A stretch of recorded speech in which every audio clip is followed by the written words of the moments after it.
For the last few years, I've had this sense that everything I learned as a kid about how America's government works is completely wrong. But I had no idea how bad things actually were until I saw this one graph. Researchers at Princeton University looked at more than 20 years worth of data to answer a pretty simple question. Does the government represent the people? Now, this is what they found.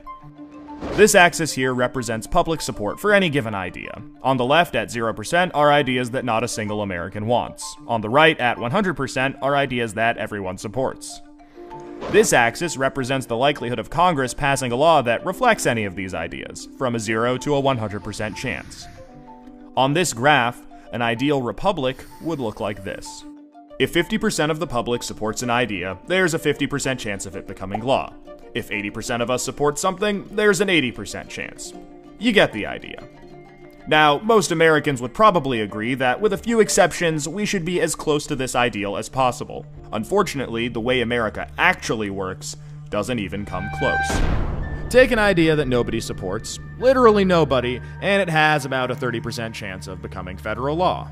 Now, take an incredibly popular idea, the most popular idea this country has ever seen, and there's also about a 30% chance of it becoming law.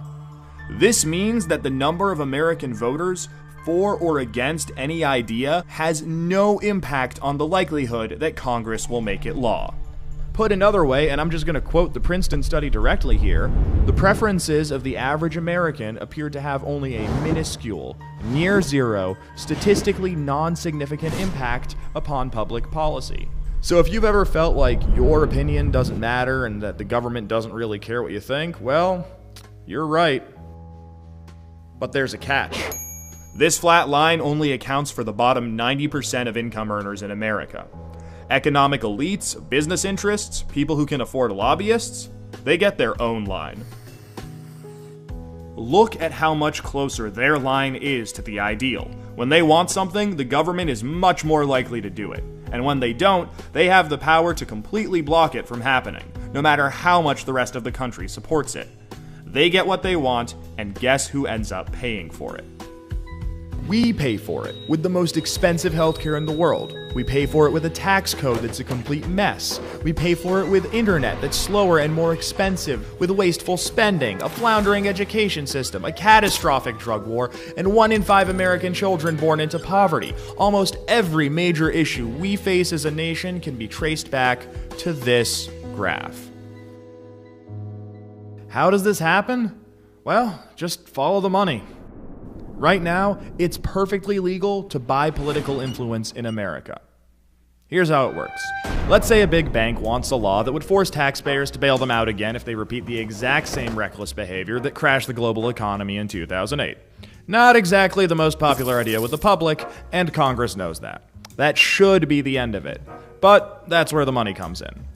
It's perfectly legal for our bank to hire a team of lobbyists, whose entire job is to make sure that the government gives the bank what it wants. Then, those lobbyists can track down members of Congress who regulate banks and help raise a ton of money for their re-election campaigns. It's perfectly legal for those lobbyists to offer those same politicians million-dollar jobs at their lobbying firm. Then, those lobbyists can literally write the language of this new bailout law themselves and hand it off to the politician they just buttered up with campaign money and lucrative job offers. And it's perfectly legal for those politicians to take the lobbyist-written language and sneak it through Congress at the last second.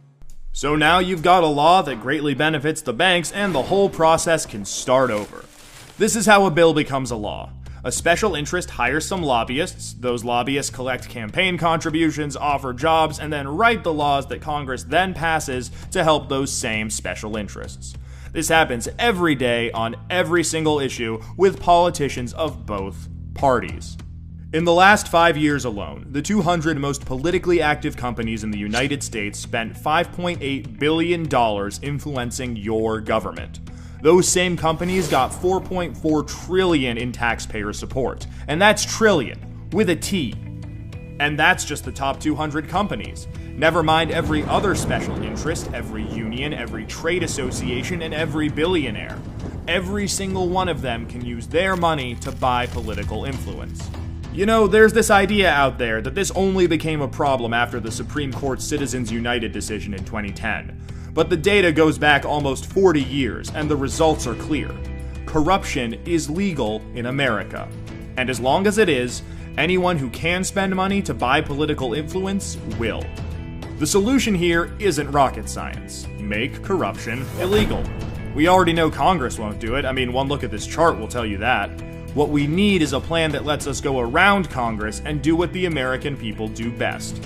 Fix this mess ourselves. Well, good news. We have that plan and it's already working. Now that we've got the problem covered, let us show you how to be part of the solution.